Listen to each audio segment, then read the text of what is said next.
Welcome to the Dave Grenier podcast, where we talk about photography and other creative things. Today we're going to talk about the gear that you need to get started as a professional photographer. Just to jump right on into it, I would say get an APS-C sensor camera and an 18 to 55 millimeter lens. If you don't know what that means, that's fine. We'll get into that in a minute here, but I would suggest getting those because they're readily available. They're fairly inexpensive. Usually you can get that combination at almost any retail outlet for around $1,000, a little bit less, maybe a little bit more, depending on if you're getting a bag and what else comes in the bundle. But that's a really good entry level kit for you to get started. Now, if you are able to get those at the retail outlet and they come with the optional upgrade of getting the 70 to 300 millimeter lens, also absolutely get that. Between those two lenses, you'd have the 18 millimeter all the way up to 300 millimeter, which is pretty much all you really need. While this setup is available at almost any retail store that sells cameras, be very mindful when you're buying online because there's a lot of unreputable websites out there.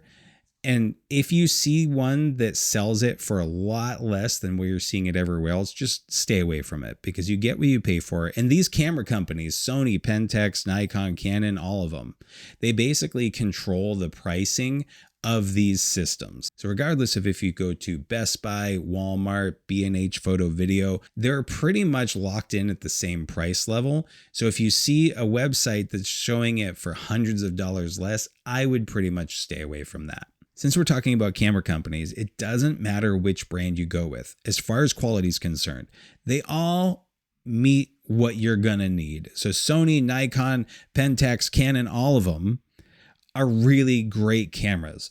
And it really comes down to personal preference in how you like to hold the camera, the kind of user interface that it has. Does it have a flip screen? Does it have a fully articulating flip screen? And the lenses that you can get for them, the availability, all of these kinds of things do come into play. So you do want to kind of see and do some research on which system you want to get into. I like Canon for a lot of reasons. The fully articulating screen is one of them, at least at the time. This was one of the only ones that offered it when I got involved with it, but also the vast amounts of EF lenses that they had that made the lenses a little bit cheaper because I could buy older ones. That doesn't mean that you should go with Canon. You got to feel what it feels like in your hand. That's one of the other reasons why I would say go with one of these kit style cameras, because you can go to someplace like Best Buy and they're readily available and you can hold it in your hand and see what it feels like. You can go with Canon and then 5 steps over, feel what the equivalent to a Sony is.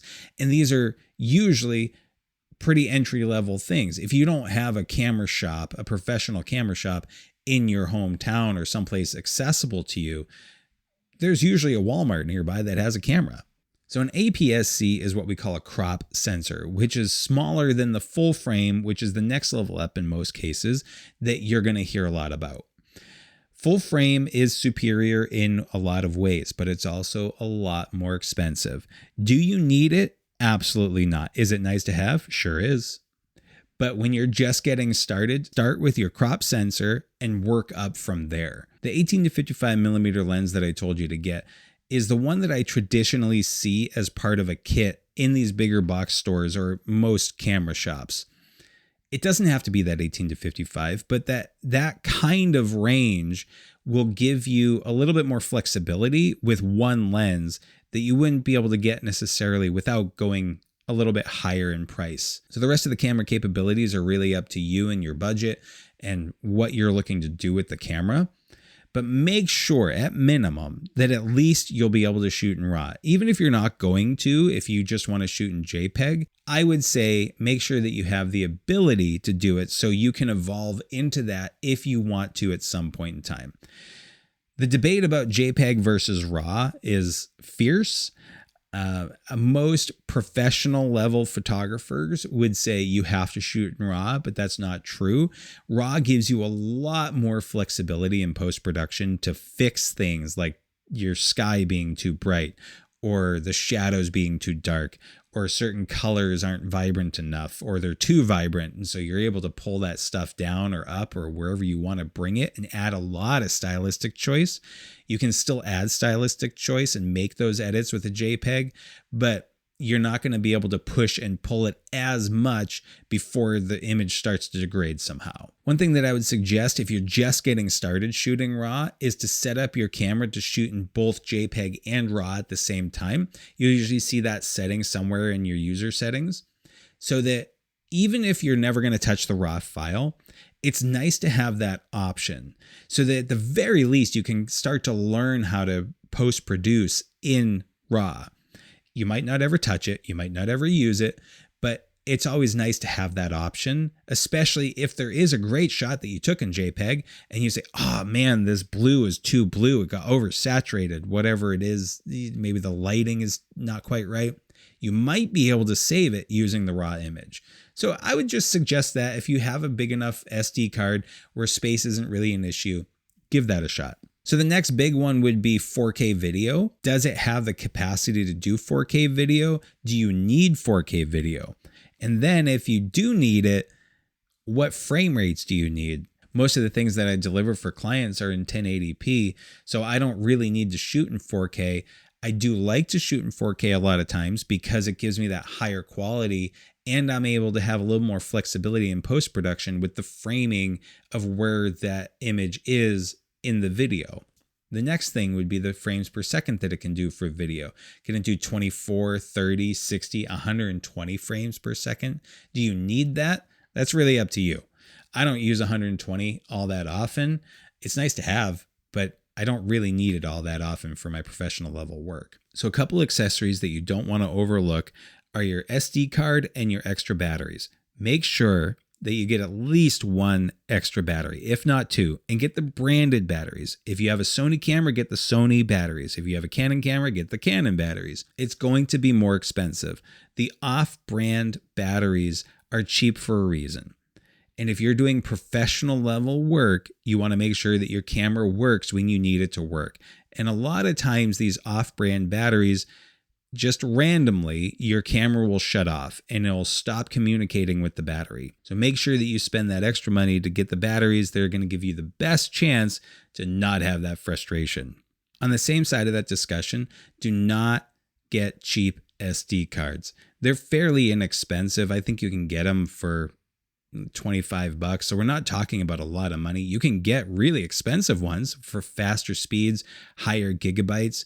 I personally like to go with 128 gigabyte SD cards, but that's just me. I like to be able to fill up my card with multiple photo shoots or take lots of 4K footage, but you can easily just get a bunch of 32 gigabytes or 16 gigabyte cards and have them with you. You want to make sure that you also have a backup SD card in case something happens to that SD card that you're using in your camera. Maybe it stops working because it's too full or because it just gets corrupted and you need to have that backup. So make sure that whatever it is that you can afford, just maybe get two 32 gigabyte cards, get two 16 gigabyte cards. Just know that the lower you go, the less 4K footage you're really going to be able to put on that, because 4K footage does use up a lot of data. Getting down towards the end of it, we're talking about the lenses and the camera environment that you're getting into. This is probably the longest term question that you need to answer. And the best way to find out is to do your own research and ask lots of photographers. See what people like about what camera system, whether they like Canon, are they a Sony shooter, why are they a Sony shooter, what do they like about it? Once you do decide on one, you need to figure out which mounting system you want to jump in on. You might not actually have that much control over it because we're talking about entry-level things. So if we're talking about the Canon environment, the EF lens mount is the kind of entry level because it's the older one. It's absolutely great. It's wonderful. There's nothing wrong with it, but the newer one is their RF lens mount. You can always get adapters though, and that's what's nice. You can get backwards compatibility. I could get an EF to RF or an RF to EF or whatever it is, or even from Canon EF to the Sony A mount. Once you do figure out which environment you want to invest in, then think about investing more money in the lenses rather than the next body. It's really tempting when a new camera body pops out. I know. It's that gear acquisition syndrome that we were talking in one of my previous podcasts. But try not to just get the newest and the fanciest. I'm shooting still professionally on the EOS R, which came out like 5 or 6 years ago, and it's still a beast. Instead, invest in the lenses because the lenses will last you far longer. They'll last you your entire life if you can take care of them. When it does come time for you to invest in new lenses, these are the 4 that I'd recommend. The 18-55, which we've already discussed, the 70-300, and then a 50mm prime lens, we also call it the nifty 50, and a fixed aperture f2.8 24-70mm lens. That's a bit pricey. I think it's about $1,200 if you get the Tamron version, at least for Canon. But that's been my workhorse for years. And it's pretty much the only lens that I use when I'm out on site. One last piece of advice, don't buy something unless it solves a problem for you. As the old adage goes, the bitterness of poor quality remains long after the sweetness of low price is forgotten. And with that, until next time, be good to each other.